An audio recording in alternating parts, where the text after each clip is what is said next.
Olá pessoal, boa noite, tudo bem com vocês? Hoje eu dei uma arrumada aqui, hein, pra vocês não ficarem vendo só a parede branca, mas aqui continua a minha zona de todo dia.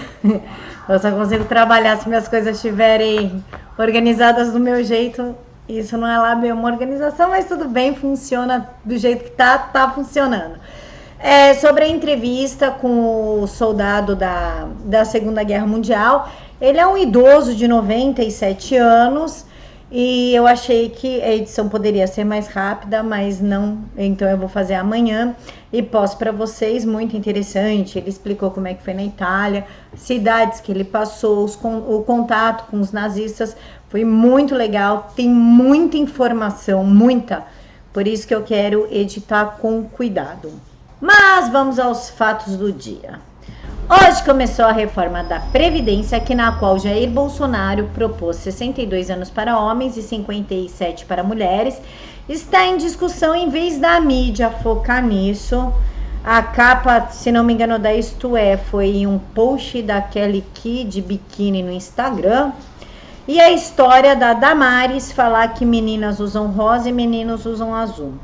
Eu não sei realmente o que está acontecendo com o jornalismo brasileiro, são meus colegas, eu tento entender. Alguns tiveram formações 10 vezes melhor que a minha, em faculdades melhores da que eu tive. Só que eles não aprenderam figura de linguagem. Eles estão levando essa frase da Damares como uma expressão literal. Fiquem tranquilos, foi somente uma figura de linguagem. Ela quis dizer que ela não vai se dobrar à ideologia de gênero e ao politicamente correto, que meninas serão tratadas como meninas e meninos serão tratados como meninos, tá bom? Ela não quer proibir o seu filhinho, menininho, de que você coloque uma blusinha rosa nele. Pode continuar vestindo seus filhos do jeito que você quiser, isso não cabe ao Ministério da Mulher, Família e Direitos Humanos. Outra coisa que estão pegando no pé da Damares, em que ela falou que o Ministério vai focar nas famílias. Fiquem tranquilos também, vocês podem levar a sua vida familiar como vocês quiserem. Não há qualquer meio de fiscalizar dentro da casa dos outros. O que ela quis dizer é a proteção à família. Por exemplo, mulheres que espancam crianças, homem que mexem com criança, homem que espanca mulher, mulher que espanca idoso. Vocês conseguem entender o que ela quis dizer?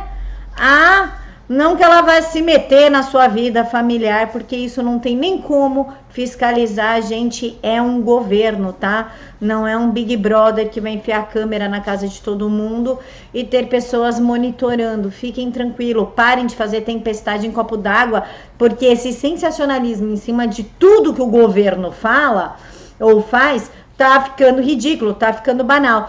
Tão imbecil que até o Washington Post, pelo jornalista o Maurício Savarese, ele mandou uma matéria escrita, ele é correspondente do Washington Post, falando que a linguagem de sinais da primeira-dama, eles tiraram uma foto em que a primeira-dama para assim, que ela está prestando continência para o Jair Bolsonaro. Olha que absurdo. E o pior de tudo é que o Washington Post, sem verificar, porque eu não sei onde está o chefe de edição deles, o chefe de redação, pegou a foto, pegou o que esse babaca aí escreveu e publicou. Ou seja, o Washington Post não tem um chefe de redação, nem um chefe de edição, e simplesmente sai publicando as coisas para denegrir a imagem da Michelle Bolsonaro, para denegrir a imagem do Jair Bolsonaro, porque onde já se viu a esposa prestar continência para o marido durante a posse, e ainda mais ela que estava num gesto tão bonito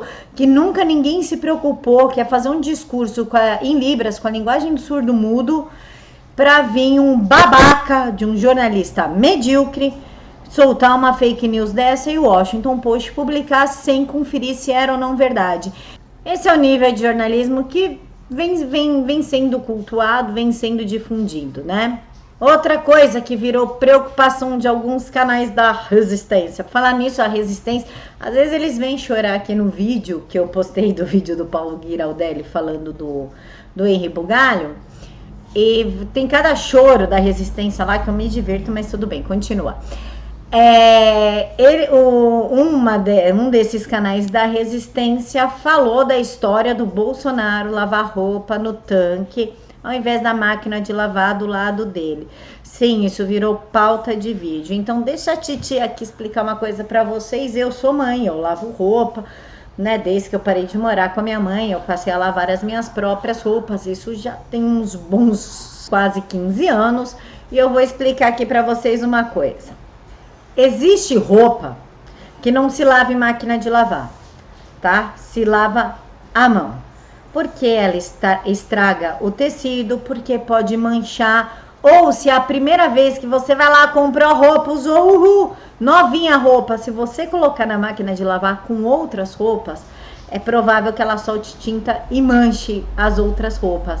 Então, aconselhável é lavar no tanque, de preferência com água morna, não quente para não queimar a mão, mas morna, para ajudar a soltar a sujeira.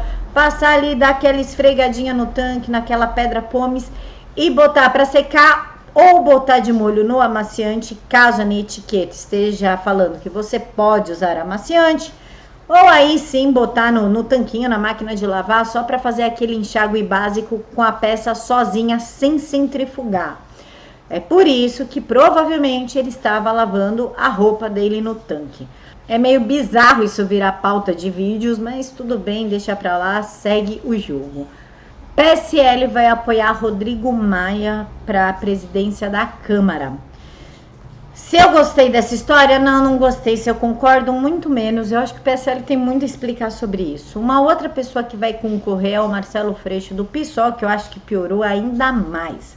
Mas, de acordo com o Luciano Bivar, o presidente do PSL, da Nacional mesmo, que cuida de todo o PSL, ele disse que o que levou a apoiar o Maia foram a convergência de ideias. Isso é, parece que o Maia está afinado para ajudar na aprovação dos projetos que o Jair Bolsonaro vai colocar em votação.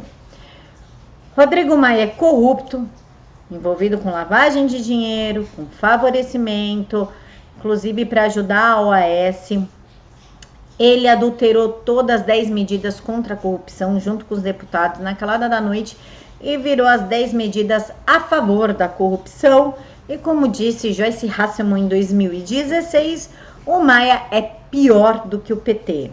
O Maia ele é cheio de esquema, ele queria instaurar uma CPI contra a Lava Jato, ele afundou a CPI da Uni. Então eu não sei, se for só por convergência de ideias, eu acho que ainda tem que ser explicado isso daí. Eu sinceramente não achei uma justificativa plausível para apoiar o Rodrigo Maia. Ou talvez seja somente o Maia e o Freixo, e entre o horrível e o pior ainda, a gente fica com o horrível, né? No quanto à presidência do Senado, o PSL vai lançar o Major Olímpio. Agora, o Rodrigo Maia, não sei.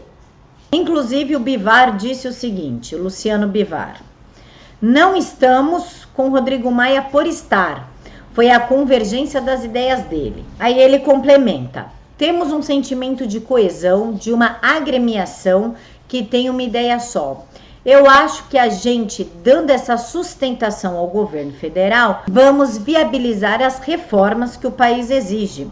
O PSL não vai ser um partido de questão fechada. Somos liberais por natureza.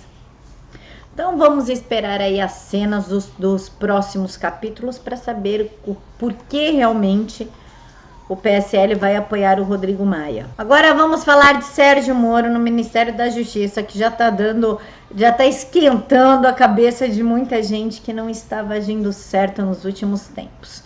Sobre o COAF. A pasta do COAF foi para as mãos de Sérgio Moro e ele implantou algumas medidas em que vai obrigar as empresas a agirem corretamente, seja pessoa física, seja jurídica. Vai ter que informar o COAF sim direitinho, inclusive fazendo parcerias com delações.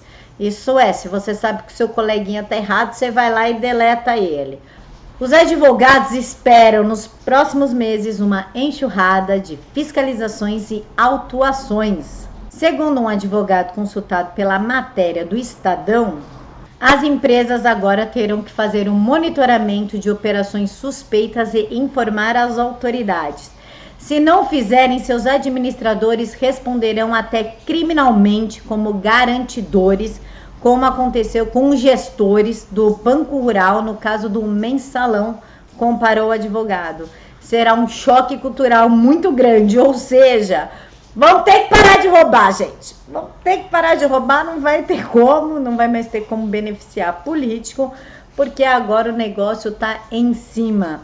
A advogada Natália Perezi disse que ao regulamentar o procedimento administrativo sancionador do COAF, que pune administrativamente a atividade de lavagem de dinheiro, prevê instrumentos mais duros e muito menos garantias que a persecução judicial do crime de lavagem de dinheiro. E o novo decreto ainda prevê que o órgão pode aplicar penas administrativas, receber, examinar e identificar as ocorrências suspeitas de atividades ilícitas. O texto estabelece ainda que o COAF poderá celebrar acordos de cooperação técnicas e convênios com entes públicos e entidades privadas para executar a lei de lavagem de dinheiro. Acabou a festa. Bolsonaro nem entrou, Sérgio Moro nem entrou e já tá aí colocando a casa em ordem, não é mesmo? Então é isso, pessoal. Amanhã eu posto para vocês a entrevista do senhor Miguel Farófalo, de 97 anos, participou ali da Segunda Guerra Mundial, um herói. Então, até amanhã, fiquem todos com Deus.